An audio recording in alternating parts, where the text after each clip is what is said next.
Kita akan melanjutkan. Saudara, hari ini kita akan sama-sama mengikat perjanjian dengan Tuhan. Dan mari kita sama-sama belajar tentang apa itu perjanjian. Agar kita tidak hanya melakukan sekedar, tetapi sungguh kita melakukan dengan sebuah pengertian. Kita bukan cuma melakukan dengan, oh iya karena memang lagi ngetrennya adalah perjanjian, tetapi kita sungguh melakukan apa yang Tuhan mau. Saudara, apa itu suatu perjanjian? Khususnya adalah perjanjian minyak, anggur, dan garam. Saudara, pada dasarnya saya berdoa supaya saya tidak merendahkan sedikit pun perjanjian yang ada dan tidak mengecilkan atau mencetekkan sebuah perjanjian yang sangat dalam.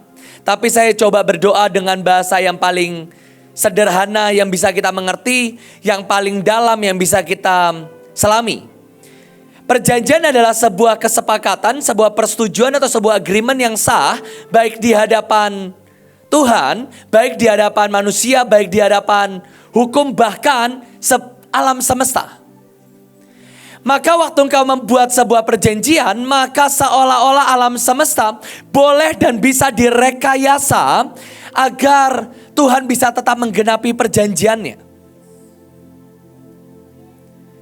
Yang dahsyat adalah yang saya sangat suka adalah tentang perjanjian, adalah sebab perjanjian bukan hanya dibuat oleh kita sesama manusia, tetapi pada mulanya Tuhan membuat perjanjian dengan kita. Jadi pada dasarnya perjanjian itu 3 jenis. Antara Tuhan dengan manusia, antara kita manusia dengan manusia yang cenderung equal atau setara, atau seorang yang lebih superior dengan seorang yang lebih inferior.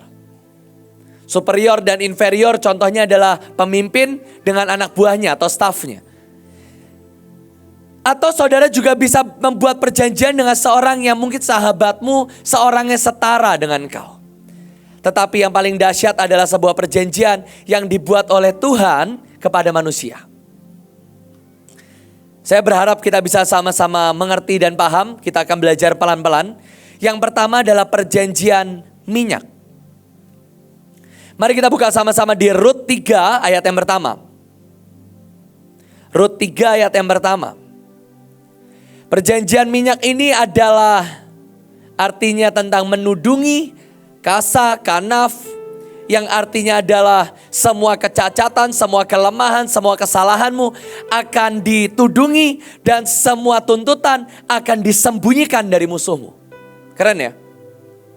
Sebuah tudung akan membuat engkau masuk ke dalam, waktu engkau membuat perjanjian, maka bukan lagi kedaginganmu yang akan tercium oleh Tuhan dan musuh. Tetapi siapapun yang akan menudungi engkau, dia yang akan seolah-olah seperti mengcover engkau. Rut 3 ayat yang pertama. Lalu Naomi mertuanya itu berkata kepadanya, anakku Rut, apakah tidak ada baiknya jika aku mencari tempat perlindungan bagimu? Rut, apakah tidak sebaiknya engkau ini mencari tudung selain Naomi? Karena Naomi ini terlalu lemah. Naomi ini seorang yang kepahitan, Naomi ini seorang yang pahit, Naomi ini seorang yang sangat miskin. Rut, apakah tidak lebih baik kamu mencari perlindungan? Yang pertama, supaya engkau bahagia. Ini artinya sangat dalam, kita gak punya waktu buat membahasnya. Maka sekarang bukankah Boas, seorang sanak kita, maka mandilah dan beruraplah. Atau maka mandilah and anoint yourself with olive oil. Maka ini adalah sebuah perjanjian yang pertama. Naomi ini tahu dia sudah terlalu tua, dia sudah terlalu kecil untuk dia menudungi seorang yang bernama Rut. Dan Naomi sebagai seorang mertua yang bijaksana meskipun dia kepahitan, walaupun dia mungkin sudah expired, tetapi dia tetap mengerti tentang sebuah perjanjian.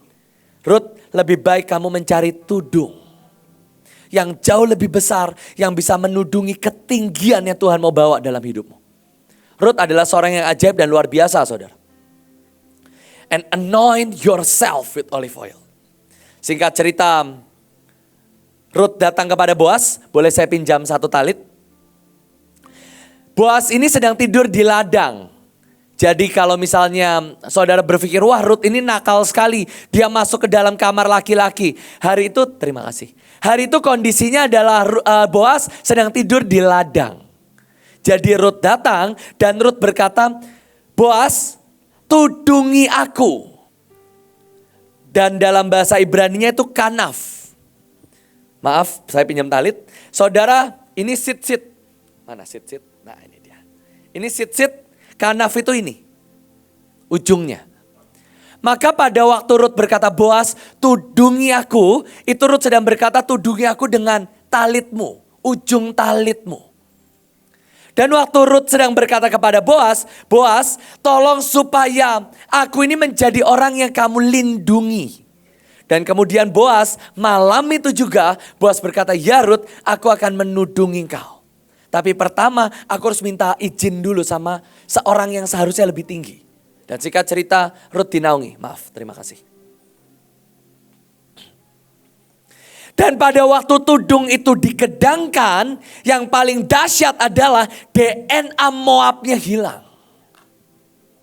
Saudara, ada sebuah hukum Nehemia 13 ayat 1. Pada masa itu orang Amon dan Moab tidak boleh masuk ke jemaah Allah untuk selama-lamanya. Saudara bisa baca. Forever. Sedangkan Yesus adalah keturunan Moab. How come?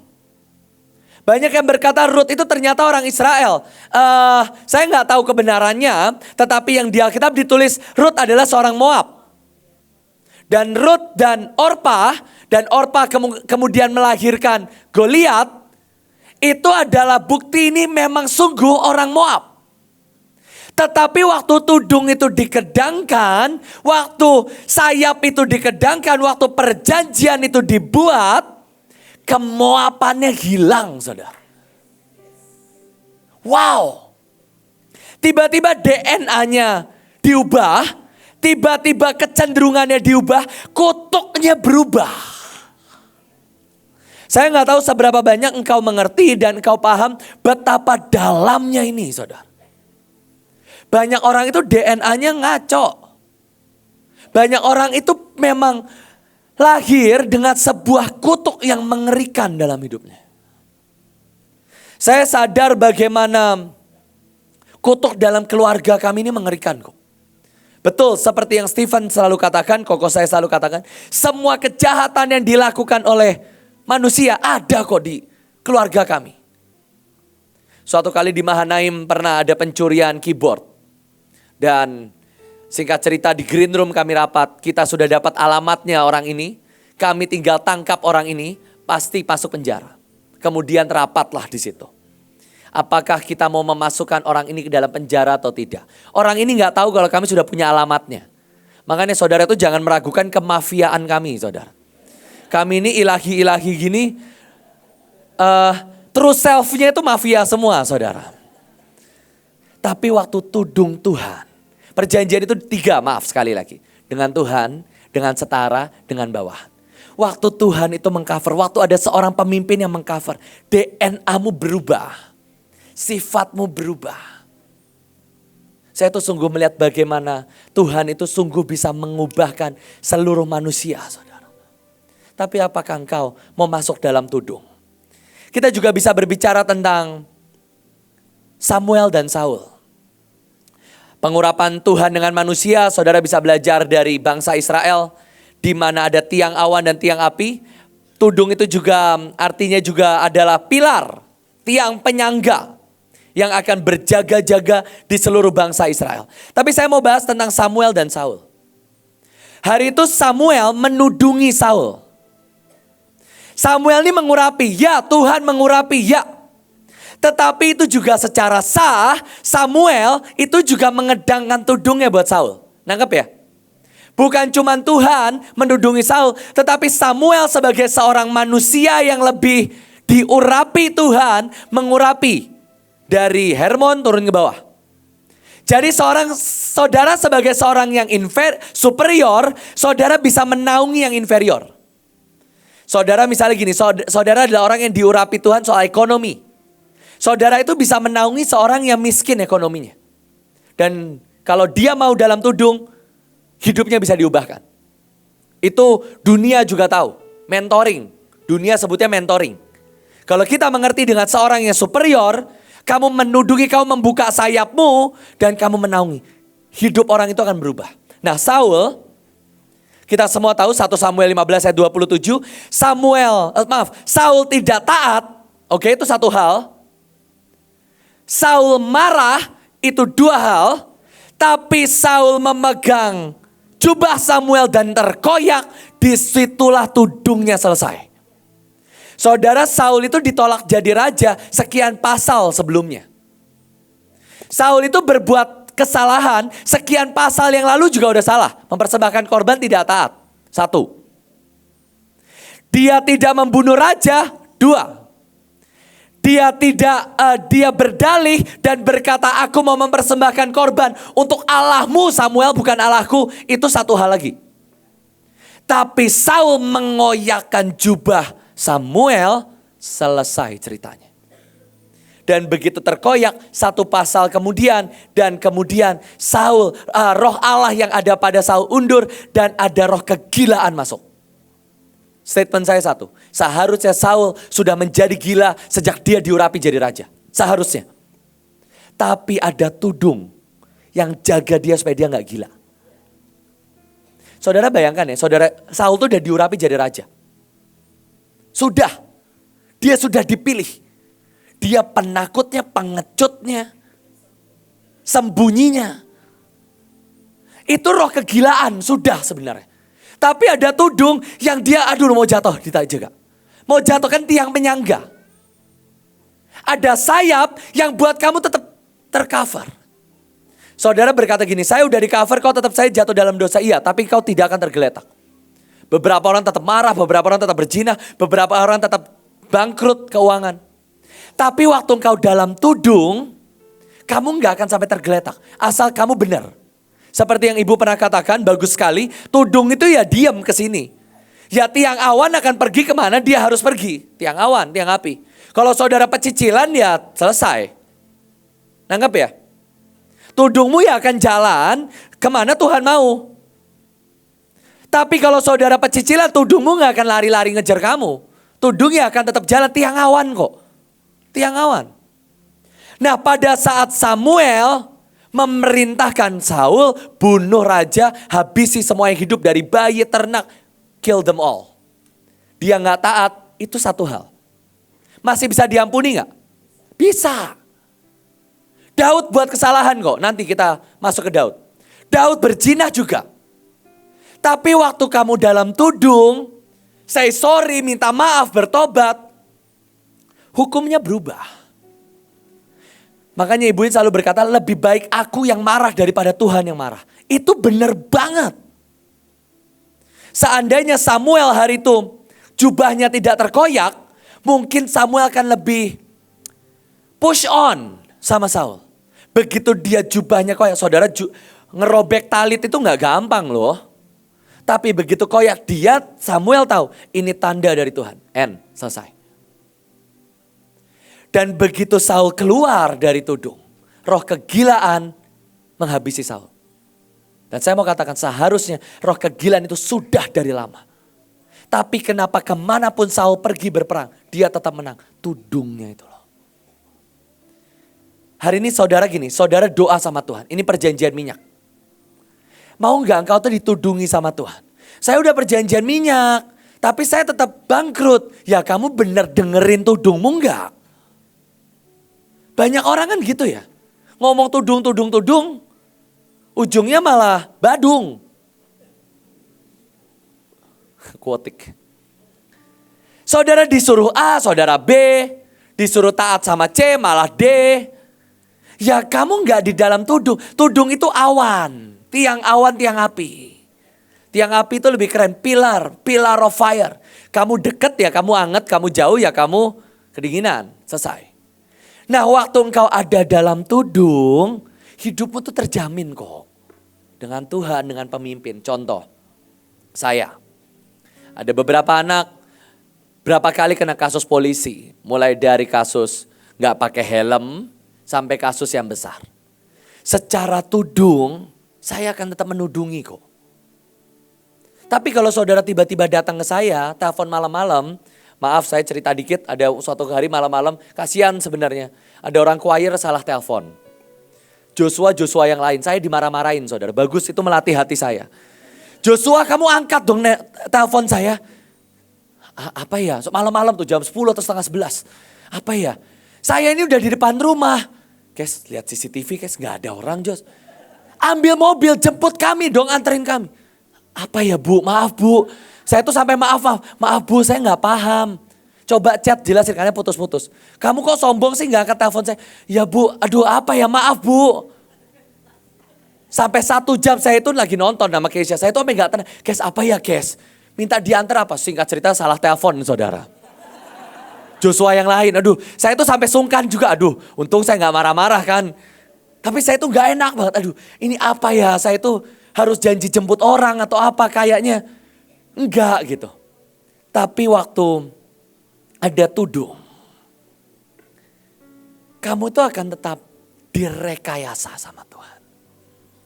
Yang kedua saudara, perjanjian minyak kita paham. Selama kamu gak badung, kamu ada dalam, hafal sampai pulang gitu. Pilih tudung atau pilih badung. Selama di dalam tudung, engkau akan tercover. Perjanjian anggur.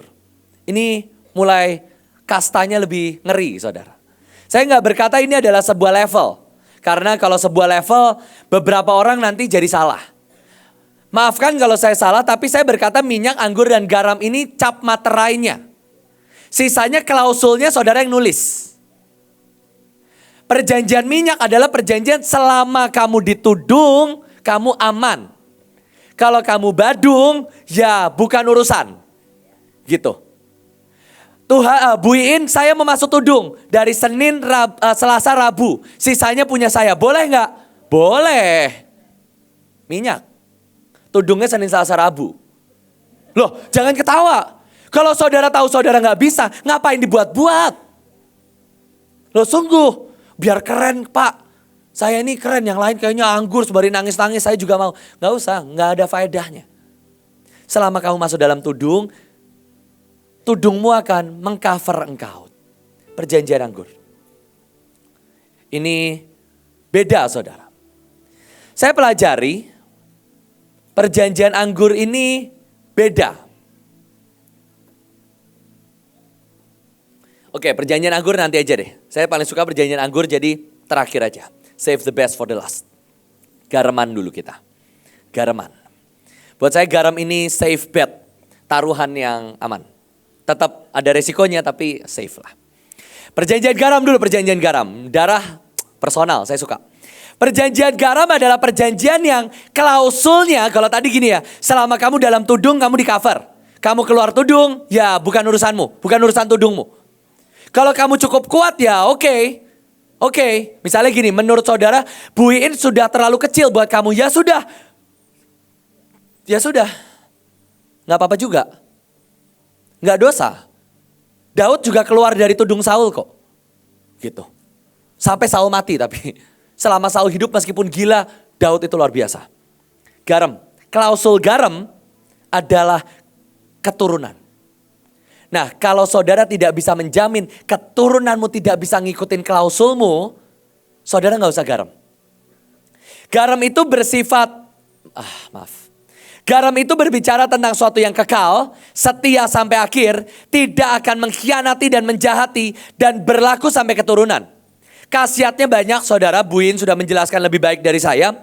Air laut itu pada umumnya kadarnya 3,5%. Dan saudara tahu kalau air laut tidak punya garam, maka pada musim dingin, laut akan beku. Pengaruh cuaca dan bencana evaporasi terlalu cepat kalau nggak ada garam. Dan kalau tidak ada garam, sebagian besar ikan akan mati.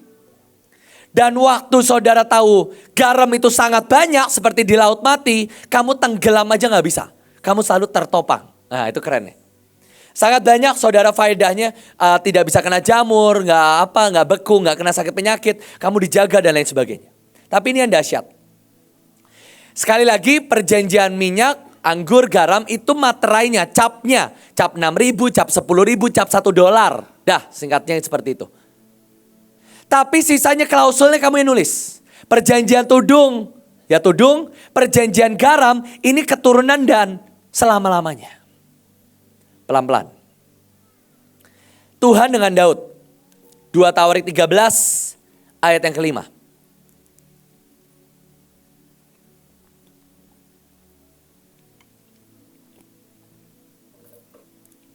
Tidakkah kamu tahu bahwa Tuhan Allah Israel telah memberikan kuasa kerajaan atas Israel kepada Daud dan anak-anaknya untuk selama-lamanya dengan suatu perjanjian garam. Ini yang beda sama Saul. Saul cuma ditudungin, Daud digaramin. Puji Tuhan, Daud ini mudeng. Saul ini rada kurang pinter lah. Jadi dia cuma satu, covernya itu cuma satu. Begitu koyak ya, kelar. Nah baca lagi ya, Daud ini kena suatu perjanjian garam. Dia kena perjanjian, terpapar bahasa saya. Dia kena klausul yang berkata keturunanmu akan selama-lamanya menjadi raja. Syaratnya cuma satu, kamu jangan angkat pedang aja buat Tuhan. Kamu jangan mengkhianati Tuhan aja. Definisi mengkhianati Tuhan ya kita gak tahu seperti apa. Jangan-jangan waktu saudara mengatai pemimpin buat Tuhan tuh mengkhianati. Pokoknya syarat dari garam, saling percaya satu sama lain, jangan saling menusuk. Tuhan buat suatu perjanjian bahwa Daud keturunanmu akan jadi raja. Nah, suatu kali ada seorang bernama Hizkia, Raja Hizkia, keturunan ke-13 dari Daud. Dan hari itu dia membuat sebuah kesalahan dan Hizkia jatuh sakit. Hampir mati. Datanglah Nabi Yesaya, beginilah firman Tuhan. Sampaikan pesan terakhir kepada keluargamu sebab kamu mati dan tidak akan apa? Tidak akan apa? Gak bisa sembuh. Rules. Penetapan sudah ditetapkan. Gak bisa sembuh. Die instantly. Lalu Hizkia memalingkan wajah mukanya kepada Tuhan. Ah Tuhan ingatlah kiranya. Hizkia ini sok-sokan. Kiranya kamu ingat aku tuh setia, aku tuh baik. Aku melakukan apa yang baik di matamu. Dan kemudian dia dapat perpanjangan nyawa. Hizkia berpikir itu karena doanya kepada Tuhan.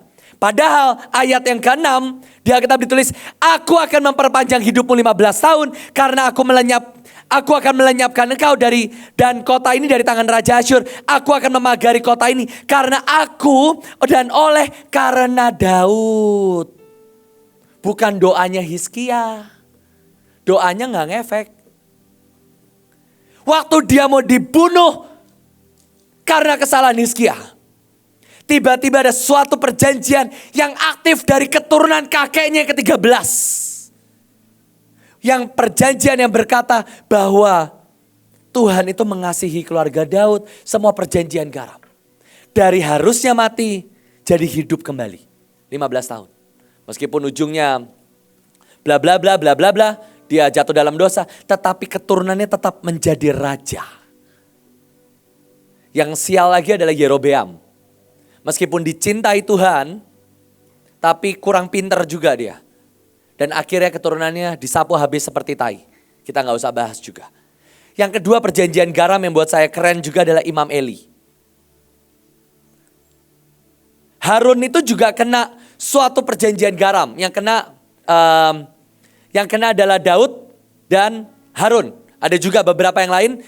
Yang jelek ada yang mengkhianati Yesus, Yudas. Itu juga nanti kita bahas. Harun sebagai imam, Keluaran 27 ayat 21.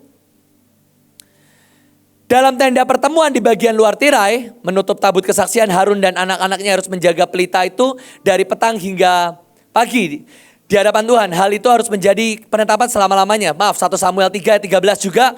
Dan aku bersumpah kepada Bilangan 18 ayat 19. Bilangan 18 ayat 19, segala persembahan khusus yakni persembahan kudus yang dipersembahkan orang Israel kepada Tuhan. Itulah suatu ketetapan untuk selama-lamanya, itulah suatu perjanjian garam untuk selama-lamanya di hadapan Tuhan bagimu serta bagi keturunanmu. Jadi Harun ini terpapar dengan perjanjian garam, maaf. Semua yang ditulis selama-lamanya, ketetapan untuk selama-lamanya, itu pasti garam. Pasti garam. Nah, pada waktu Harun dia kena perjanjian garam, beda, satu menjadi raja selama-lamanya, Harun menjadi imam selama-lamanya. Dia akan berdiri di hadapan Tuhan, menjaga pelita dari petang hingga pagi di hadapan Tuhan. Ketetapan selama-lamanya. Sampai hari ini gak 2000 tahun kemudian, masih. Selama-lamanya. Tapi kemudian lahirlah cucu dari Harun yang bernama Eli, anak dari Itamar. Sebab aku memberitahukan kepada Samuel bahwa Tuhan akan menghukum keluarga Eli untuk selamanya. Sadisnya seperti ini. Karena dosa yang telah diketahuinya yaitu anak-anaknya telah menghujat Allah tetapi dia tidak menegur mereka. Sebab itu aku bersumpah kepada keluarga Eli, baca sama-sama boleh?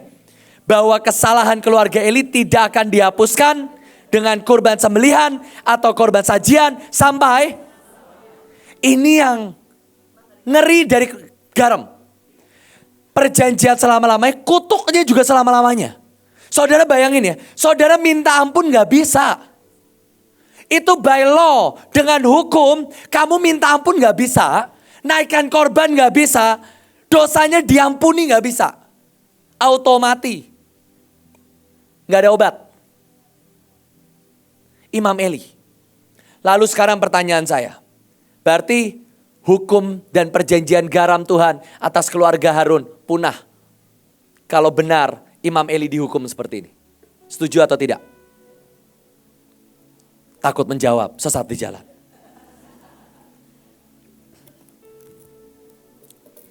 Hari itu Eli itu ngerti bahwa anak-anaknya menyakiti Tuhan. Ini pelan-pelan ya, pelan-pelan. Ini kompleks nih. Anak-anak Eli ini menyakiti Tuhan dengan cara korupsi, menerima suap. Itu dua yang gak boleh dilakukan. Dan dia tidur dengan perempuan-perempuan. Itu semua hal yang mendukakan Tuhan. Jadi anak-anak ini nusuk-nusuk Tuhan. Tapi hukumnya kena ke Eli. Tetapi Eli tidak menegur. Jadi saudara bisa bayangin ini contoh ya. Maaf saya mungkin pakai contoh penari Mahanaim. Anggap contoh aja contoh. Rock biar aman. Christian ini nyerang Buin ngomong ini Buin. Dan saya diem. Kalau cuman Christian yang nyerang ibu, Christian mungkin gak akan kena hukum selama-lamanya. Karena dia masih di bawah tudung saya. Begitu saya biarin, saya nyerang ibu juga. Saya lupa ada seorang kaisar dari Roma. Kaisar dari Roma ini dia dikhianati oleh semua anak buahnya. Dia lagi ngomong, tiba-tiba seluruh anak buahnya sekian belas orang pegang pisau nusuk dia nyerang. Dan kaisar ini memang jago, dia keluarin pedang dan dia perang di situ. Sekian belas orang. Dan ujungnya kaisar ini mati. Kenapa kaisar ini mati? Waktu dia melihat anak yang paling dia sayang, yang kedepannya akan menggantikan dia sebagai kaisar, juga angkat pedang nyerang dia. Di situ dia membiarkan tubuhnya ditusuk oleh semua orang sampai dia mati. Nah, waktu Hofni dan Pinehas menyerang Allah, menyerang Tuhan, satu hal, balik lagi nih, kayak Saul tadi. Waktu Eli diam, the end ceritanya. Eli diam berarti Eli setuju dengan apa yang anak-anaknya lakukan. Sama-sama mengangkat pedang, hukum garam aktif. Nangkep ya?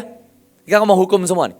Hukum garam aktif, hukumnya kena hukum selama selesai dong keturunan Harun. Ini dahsyatnya Tuhan. Boleh grafiknya dikeluarin? Tapi masalahnya ada sebuah law dari Tuhan. Bahwa keturunan Harun akan tetap melayani Tuhan. Tuhan rekayasa anaknya Eli ada Hofni Pinehas. Ikabod itu artinya kehilangan kemuliaan. Jadi seperti yang dia katakan. Selesai Ikabod. Tapi ada anak yang bernama Ahitub. Ahitub punya Ahimelek. Ahimelek punya Abiatar, punya Yonatan. Mereka adalah imam yang melayani Daud. Garam. Tiba-tiba direkayasa ulang. Gak ada ceritanya, gak ada ayatnya. Gimana caranya Ahitub bisa selamat dari pedang murka Tuhan. Gak terlalu jelas. Pokoknya Ahitub survive, Ahimelek survive, Abiatar, Yonatan survive. Ya satu lagi ada dari keturunan Eleazar. Tapi Imam Eli yang katanya kena hukum selama-lamanya keturunannya punah dan lain sebagainya. Tuhan gak bisa deny dirinya sendiri. Garam, perjanjian garam menyelamatkan. Saudara nangkap sampai sini? Menyelamatkan. Jadi gini loh, perjanjian garam itu keren. Satu sisi ngeri. Tapi tiba-tiba ini tuh materai keturunan. Keturunanmu nggak tahu gimana ceritanya, ya makanya gini, saya tuh suka bercanda ya. Saya juga nggak tahu urutannya gimana, mulai dari papahnya Pak Yusak, turun ke Pak Yusak, ke Bu Nani, dari anaknya Pak Yusak, turunnya juga ke Bu Iin, kenapa juga turunnya ke saya ya gitu. Jadi dari garis keturunan harus ada yang menjadi imam di hadapan Tuhan. Dan turun, saya nggak tahu anak saya 2, nggak tahu nanti siapa nih, atau dua-duanya mungkin. Pengennya sih dua-duanya, tapi tetap pilihan. Dan itu direkayasa sama Tuhan. Dan menurut Talmud, perjanjian garam itu minimal 7 keturunan. Jadi waktu saudara mau bikin perjanjian garam, pastikan saudara ini bisa ngelatih anak-anakmu dulu. Contoh, saudara ini datang, saya suka bangga dengan Ibu Ruth. Ibu Ruth tuh mengikat perjanjian dengan Bu Iin. Anak-anaknya tuh ya dididik keras sekali untuk juga melayani Bu Iin. Keras sekali, mereka ini masih muda saudara. Mereka dilatih, dididik pokoknya, itu udah hukum pokoknya itu udah ngeri. Pokoknya lu mau kerja mau apa, kamu harus balik ke tempat ini. Itu pokoknya, itu garam. Jadi kalau saudara ini antusias ya, Bu Iren ayo ikat perjanjian garam dengan saya. Tapi saudara nikah aja semaumu, anakmu aja gak saudara didik, mikir ulang 2 kali. Sebenarnya kenapa saya selalu bilang garam adalah safe bet, maksudnya taruhan yang aman, selama kamu gak angkat pedang. Misalnya gini, saudara ujungnya saya keluar dari Mahanaim ya. Saya gak mau kebaktian lagi di Mahanaim. Kenapa? Gak tahu lah 1-2 hal, akhirnya saudara mungkin pelayanan di gereja A, pelayanan B, yayasan C.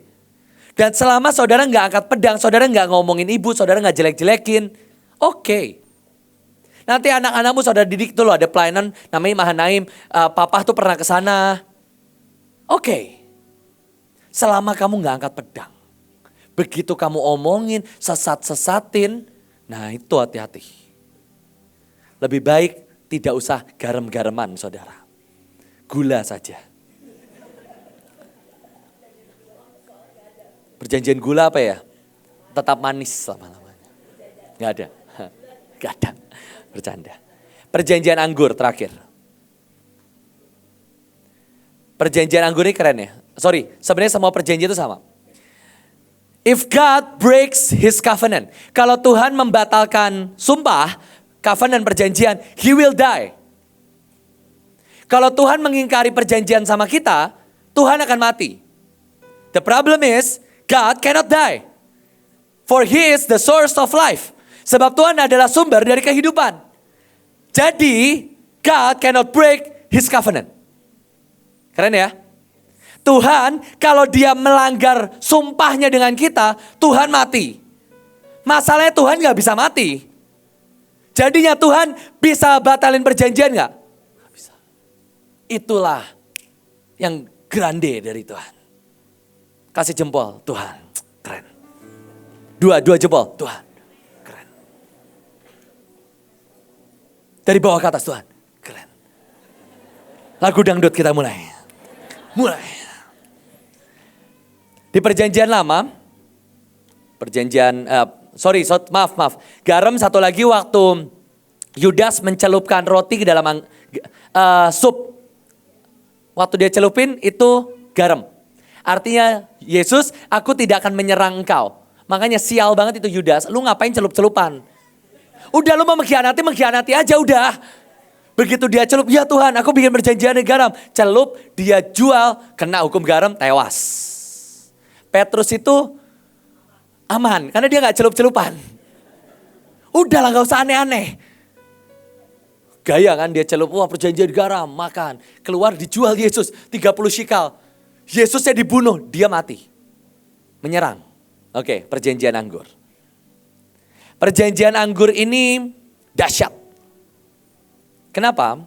Karena perjanjian tudung karena engkau butuh ditudungi, perjanjian garam keturunanmu akan ikut dengan klausulmu, perjanjian anggur engkau lakukan by love and by trust. Karena cinta dan setiamu. Faedahnya gak terlalu banyak, tapi ini trust dan love. Tuhan membuktikan trust dan love-nya sama kita. Sebenarnya saudara itu udah angkat perjanjian darah waktu saudara perjamuan.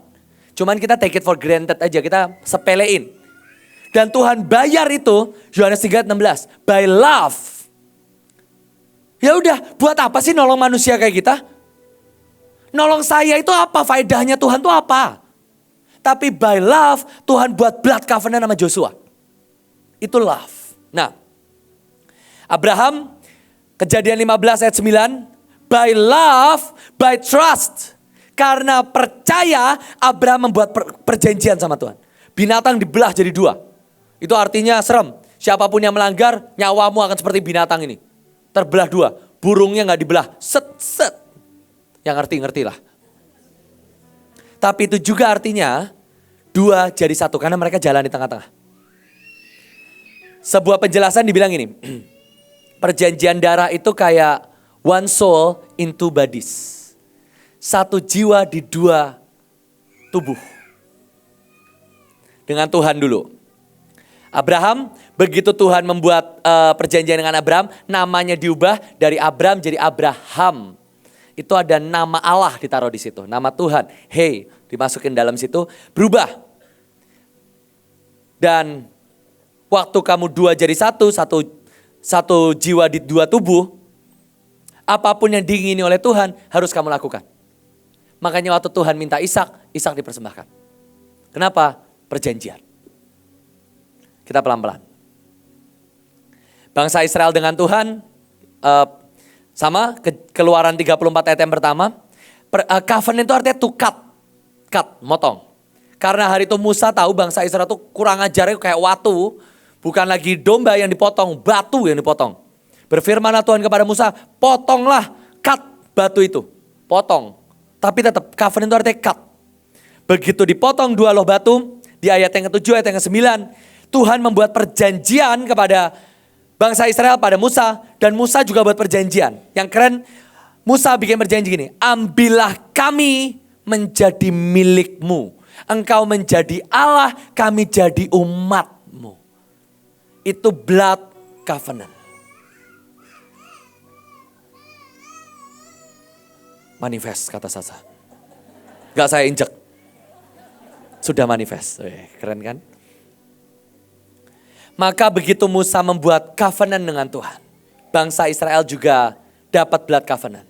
Tapi contoh Yonatan dengan Daud. Yonatan mengikat perjanjian dengan Daud karena ia mengasihi. Itu blood brother, itu blood covenant. Beda ya, kalau garam itu ngomongnya ketetapan selama-lamanya itu garaman. Garam, maaf, itu pasti garam, perjanjian garam. Tapi kalau membuat perjanjian karena mengasihi, itu darah. Nah, karena Yonatan mengasihi dia seperti dirinya sendiri. Maka dia nukar jubah, tukar baju, tukar pedang, panah, itu tukeran identitas. Jadi Daud menjadi keturunan kerajaan mulai hari itu. Kira-kira seperti itu. Tukeran nama. Contoh, saya menikah dengan Ibu Keisha Verena. Maka nama saya akan nyantol di dia. Walaupun saya juga gak pernah nyebut dia Keisha Verena Wenas gitu ya. Rada unik ya, saya juga baru ngomong sekali mungkin. Tapi harusnya dia menjadi Mrs. Wenas. Karena saya keluarga Wenas dari papa saya. Kalau saya khotbah di Manado, Wenasnya paling gede saudara. Joshua Wenas. Wenas tuh keluarga elit, ningrat. Ya. Jadi harusnya Keisha ini Mrs. Wenas. Nah jadi waktu saudara bikin perjanjian, nama Tuhan makanya kalau gereja saudara dibaptis, saudara dapat nama baru. Itu awalnya dari sini. Waktu saudara membuat perjanjian darah dengan Tuhan, maka engkau akan dapat covenant. Namamu akan berubah. Cinta. Menikah kan karena cinta. Dan tiba-tiba kamu dapat nama. Nah ini yang serem. 1 Samuel 20 ayat 4. Maka Yonatan berkata kepada Daud, apapun kehendak hatimu, I'll do it for you. Kenapa? Karena aku adalah kamu. Makanya gini, kalau Tuhan ngomong ayo lawatan dan saudara gak mau, saudara tuh percuma ngangkat perjanjian darah. Kamu tuh udah deny. Harusnya belah. Kalau Tuhan bilang ayo penginjilan, sayang duit Tuhan. Kamu itu udah gak sevisi. Satu darah, satu tubuh, satu jiwa. Artinya apa yang Tuhan mau, kamu mau. Apa yang Tuhan suka, kamu suka. Adjust. Nah ini klausulnya gini, kalau saudara ini tahu, kamu ini gak bisa adjust hatimu seperti Tuhan, yang Tuhan mau atau seperti yang pemimpin mau. Gak usah darah-darahan. Karena perjanjian darah itu artinya kamu adjust hatimu. Ingat Tuhan dengan bawahan, setara, superior dengan inferior. Jadi jangan berharap ibu ini yang adjust sama kamu. Ngaco. Kita ini inferior harus adjust sama yang superior. Bahasa saya kompleks banget ya. Panggilan teraja. Oh enggak deh, canda. Enggak ada hubungannya. Waktu saudara ini dengan pemimpin, kamu yang harus adjust hatimu. Saya ini belajar. Meskipun enggak dengan semua pemimpin saya mengangkat perjanjian darah. Tapi memang adjust hati itu enggak gampang. Tarian lah contoh. Tarian raja dan mempelai. Saudara tuh adjustnya aduh Tuhan. Saya rada sebel sama Sasa. Muntung Sasa belum pulang. Saya ini nanya Sasa. Saya kan panggil Sasa, ada Cimelisa juga. Saya nanya Sa, kita isi cawan apa ya Sa untuk hari ini tarian. Sasa yang dapat. Kita akan puasa Eden 3 hari. Kami puasa Eden, makan buah-buahan. Udah mules-mules, mencret-mencret saudara. Karena makan buah terus. Saya ini lapar pusing sampai gadoin almond, gadoin kurma saudara. Pengennya bijinya saya makan sekalian biar kenyang. Gak kenyang-kenyang, makan terus. Saya ketemu penari Harvey malam-malam. Kok penari Harvey ada yang puasa gak? Kok Erik bilang, puasa apa? Puasa Eden 3 hari kan? Hah? Gak ada? Saya nanya ke ke Sally. Sel, Cisasa gak puasa Eden buat hari ini? Enggak. Kita puasa, panggilan raja puasa semua. Yang mempelai juga. Mempelai semua kita turun 3 kilo, 4 kilo. Yang mencetuskan tidak ternyata. Wah. Untung saya ini berkata, iya kita yang bayarin buat mereka semua.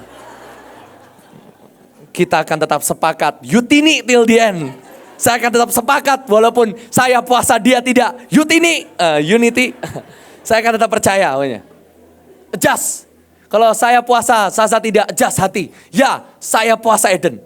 Sampai kita tuh bercanda ya, di Eden itu kayaknya Hawa masak. Jadi bilang, Ko Jos, di Taman Eden ada musim dingin gak? Berarti ada es, es batu. Jadi itu idenya. Kita semua bercanda semua. Keisha ngeluarin ayat. Di Alkitab dikatakan Tuhan berkata, makanlah semua yang ada di tempat ini. Jadi babi dimakan, sapi dimakan. Kes cari ayat yang benar Kes, kamu. Keisha bilang, begitu saya sampai surga, aku mau interview Hawa. Kalau ternyata dia makan daging, oh kita balik ke Sasa. Salah. Ternyata makan daging, ternyata Hawa masak iga, masak salmon, ya masak semua.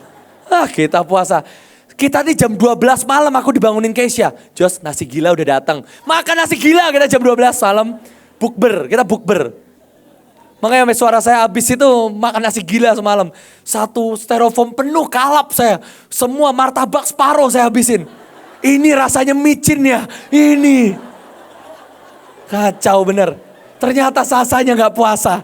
Waduh, kacau. Penari Harvey. Dia bayar dengan jalan ke tempat ini kan. Jauh loh saudara. Terima kasih juga Sion. Boleh kasih tepuk tangan buat keluarga kita. Welcome home. Dan waktu engkau mengikat sebuah perjanjian darah. Kamu ini harus adjust pemimpinmu. Kami itu doa di Mahligai. Jujur saya mau ngaku dosa sama Coach Iren. Saya itu doa Mahligai itu paling saya hindari. Kenapa? Saya bingung mau ngapain. Saya itu bukan tipikal yang doa khusyuk gitu loh saudara. Saya itu di rumah gak punya ruang doa itu gak ada. Saya malu dengan beberapa saudara yang jauh lebih profetik dari saya. Punya 1 kamar, didesain khusus. Aduh, kami itu doa baca kitab sembari di komputer game, kaki taruh di atas meja saudara. Baca kitab. Kami itu doa di Mahligai. Saya sama Ko Fendi gitu kan. Tunduk gitu, lihat-lihatan kok, masih lama kok. Nyembah lagi kok. Haleluya sampai diulang. Dari C overtune balik ke C lagi. Aku khotbah deh, saya khotbah. Cuma 5 menit khotbahnya. Masih 60 menit lagi, ayo doa lagi kita. Itu adjust. Saya ini meskipun tidak secara khusus mengangkat perjanjian darah dengan Coach Iren. Tidak dan mungkin belum tahu. Tapi saya ini coba adjust hati saya. Oh iya, mempelai itu gini loh doanya. Oh caranya doanya Cinense itu gini loh. gayanya kota-kota itu gini loh. Itu saya adjust. Saya pengennya gini, oh enggak adjust. Nah kalau saudara ini enggak bisa adjust, enggak usah perjanjian darah. Terakhir saya tutup dengan ini. Lot dan malaikat. Ini keren sekali. Ya kita ditulis gini. Hari itu sebelumnya ya backgroundnya. Tuhan itu mengikat perjanjian darah dengan Abraham. Sekarang Tuhan pelan-pelan ya. Tuhan mengikat perjanjian darah dengan Abraham. Sekarang Tuhan harus menghancurkan Sodom dan Gomora. By law, by covenant. Tuhan harus memberitahu soulnya sendiri. Siapa? Dia datang ke Abraham. Gue mau ngancurin Sodom. Abraham gak ngomong apapun tentang Lot. Satu kata pun gak. Bayangin dosa satu bangsa bisa dibayar sama 10 orang. Itu curangnya kayak apa? Kita segini banyak, kita sedikit gini aja gak bisa menghapus dosa Indonesia kok. Tapi secara covenant 10 orang cukup. Setuju gak? Niniwe itu sampai raja, ternak, bayi harus puasa. Ini enggak. Hewan. Ini cuma 10. Itu kenapa? Soulnya Tuhan baca hatinya Abraham. Satu kata pun tentang Lot tidak dikatakan Abraham. Tapi karena attach by covenant. Tuhan ngerti. Selesai? Oke Abraham, 10 orang pasti gak ketemu kok. Kalau pasti gak ketemu, tuntutan iblis apa? Sodom dan Gomora dihabisin. Harus gak? Harus. Tapi jiwa Tuhan, rohnya Tuhan, hatinya Tuhan, saya gak tahu describe-nya dengan apa. Blood covenant yang Tuhan buat dengan Abraham harus menyelamatkan Lot. Kenapa? Covenant. Perasaan. Abraham gak usah ngomong, Abraham gak usah naikin perjanjian. Lot harus, gak usah. Tuhan ngerti sendiri. Keren banget. Begitu Tuhan ngerti, dia rekayasa. Ceritanya beda. Kalau tadi perjanjian garam, Tuhan rekayasa sama. Gimana caranya gue nolongin Lot? Kirim malaikat. 2 malaikat dikirim. Oke, Tuhan dan Abraham selesai mengirim malaikat. Malaikat datang ke Lot. Malaikat datang ke Lot, masuklah malaikat ke dalam rumah. Lot ini bego-bego pinter. Dia pernah kena Abraham. Dia ngerti dia ketemu malaikat, gue harus perjanjian darah, perjanjian garam sama malaikat. A feast, malaikat masuk, dikasih wine, dan dikasih bread. Bread ini pasti dikasih garam. Jadi dikasih perjanjian darah, dikasih perjanjian garam. Bego-bego pinter nih orang, Lot. Bener-bener nih orang. Kurang ajar, tapi dia ngerti perjanjian. Makanya saudara ini gini ya, bodoh-bodoh, asal kau ngerti perjanjian itu selamat loh. Saya tuh bodoh, nyebelin, berzina, pendosa, sombong. Tapi saya tetap selamat. Perjanjian. Bego-bego gini tuh tahu perjanjian. Makanya saya berlutut, minta di cover ibu lagi.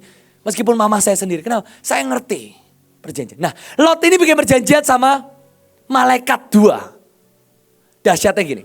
Oke? 2 malaikat mengikat perjanjian dengan Lot. Jadi malaikat ini dikirim. Malaikat selamatkan Lot. Tapi kalau Lot gak mau, malaikatnya bisa buat sesuatu gak? Ya gak bisa lah. Tuhan kan menghargai free will. Begitu Lot kasih perjanjian darah, perjanjian garam. Secara covenant, malaikat bisa gak biarin tubuhnya sendiri mati kena meteor? Gak bisa. Malaikat harus bawa Lot ikut kabur dari Sodom. Paham? Karena dia udah perjanjian darah. Dia harus malaikatnya juga harus menyelamatkan dirinya dong. Ceritanya berlanjut. Perjanjian darah, perjanjian garam dibuat. Dan setelah mereka makan, orang-orang Sodom yang bejat masuk. Mereka datang ke depan rumah Lot. Biarkan kami pakai, ini homoseksual. Biarkan kami pakai 2 pria itu. Secara hukum, pelan-pelan lagi. Secara hukum siapapun yang mau menyerang blood brothermu, harus siapa yang menjaga? Kamu. Orang itu satu darah kok. Contoh, Karoy, maaf Karoy, boleh maju. Contoh, saya mengikat perjanjian darah dengan Karoy. Meskipun kita tubuh, kita ini kayak satu badan. Kalau ada orang mau nyerang Karoy, saya juga harus bantuin dong. Siapa yang mau?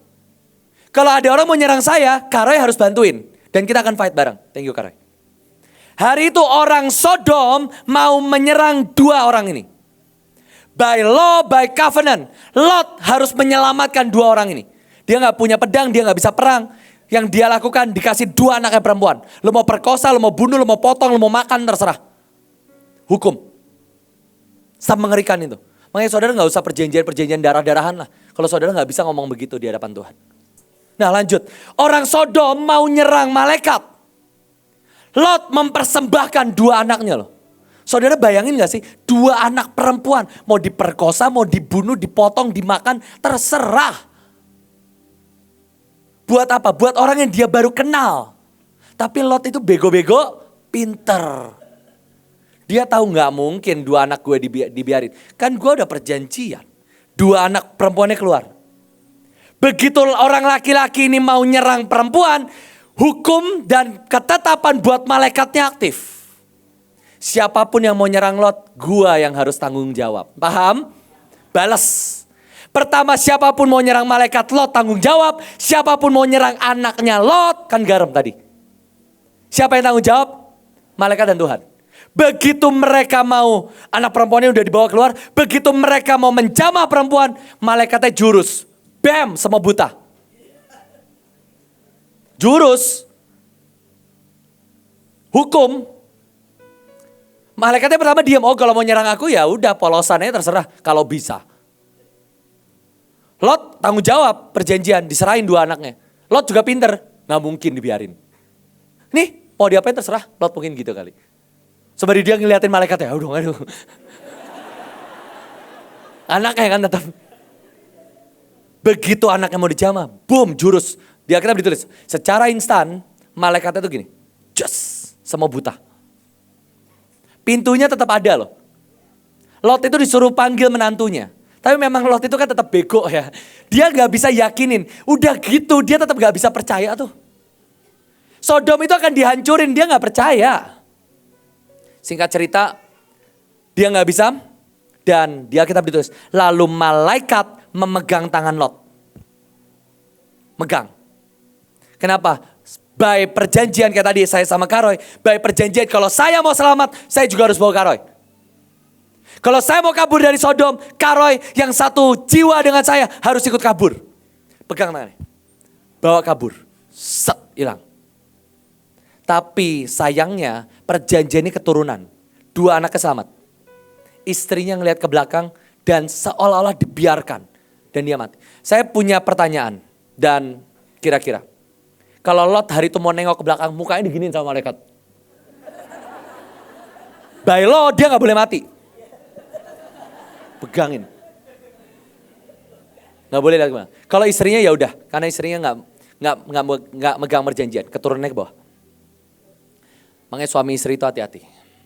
Dan waktu Yonatan tidak ikut bersama Daud. Walaupun Yonatan berkata, you are protected by me. I am your blood brother. Tapi Daud pergi ke padang gurun dan Yonatan pergi balik ke istana. Itu pisah. Dan Yonatan mati. Saudara, hari ini saya berharap saudara mengerti tentang 3 perjanjian ini. Minyak engkau masuk dalam tudung. Garam keturunanmu.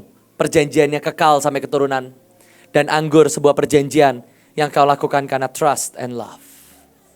Kalau engkau mencintai, engkau mengasihi. Dan engkau mau mengikat perjanjian, itu tuh cuma materai. Klausulnya apa? Ya aku akan memberikan hidupku, aku akan apa. Ini anggurnya, ini perjanjiannya. Kira-kira seperti itu. Terakhir, saudara nanti akan dapat gelang. Gelang itu artinya adalah signet. Signet itu artinya atau bahasa Ibrani kotam. Itu artinya adalah sebuah tanda yang di engrave. Wah, ribet banget bahasa saya. Gelang yang diukir, nah itu artinya. Sebuah gelang yang itu bukan cuman sekedar, tapi itu karena ukiran. Dipotong, diukir, dijalin. Dan itu sebagai tanda engkau autentik punya Tuhan. Engkau ini autentik tuh asli. Ini adalah bukan cuman bracelet, ini signet. Signet itu meterai. Jadi waktu engkau dapat gelang, Tulisannya nanti I'm with you heart and soul forever.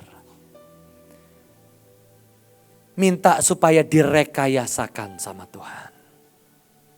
Minta supaya engkau dijamin sama Tuhan. Nanti juga saudara akan dapat perjanjian minyak dan anggur. Ini bukan blood brother ya, beda ya. Minyak dan anggur ini engkau akan dijamin sama Tuhan. Ya sebenarnya blood brother, cuman dengan Tuhan kalau bahasa ibu tadi yang paling bawah lah. Supaya kamu ini tetap dijamin sama Tuhan. Seperti kita ngangkat perjamuan. Saudara, saya ini berdoa, ayo kita ini adjust hati kita. Adjust. Saya berdoa kita ini sungguh akan jadi orang-orang yang berjalan karena sebuah perjanjian. Trust, loyal. Kita bukan orang-orang pengkhianat yang murahan. Oke, kamu salah paham, ya sudah. Kamu beda pendapat, gak apa-apa. Tapi kalau kamu masuk dalam tudung, adjust hatimu. Kalau kamu cuma ditudung minyak, ya udah kamu mungkin sebel dikit, pecicilan dikit asal masih tudung, masih ngikutin, masih cincailah. Tapi kalau kamu perjanjian darah, kamu gak bisa adjust, itu secara hukum kamu salah. Kalau perjanjian garam udah salah paham, nyerang, ngomongin, maki-maki, itu kamu kena. Jadi saya berdoa, ayo set hatimu. Mari tutup matamu sama-sama. Katakan, kaulah pemegang perjanjian. Saya sungguh berdoa, meskipun ini sesuatu yang berat dan kompleks dan rumit, tapi saudara bisa, biar Tuhan yang memberikan kita sebuah pewahyuan dan pengertian. Tuhan, terima kasih Tuhan, buat kami mengerti bahwa kami ini harus hidup di bawah sebuah perjanjian.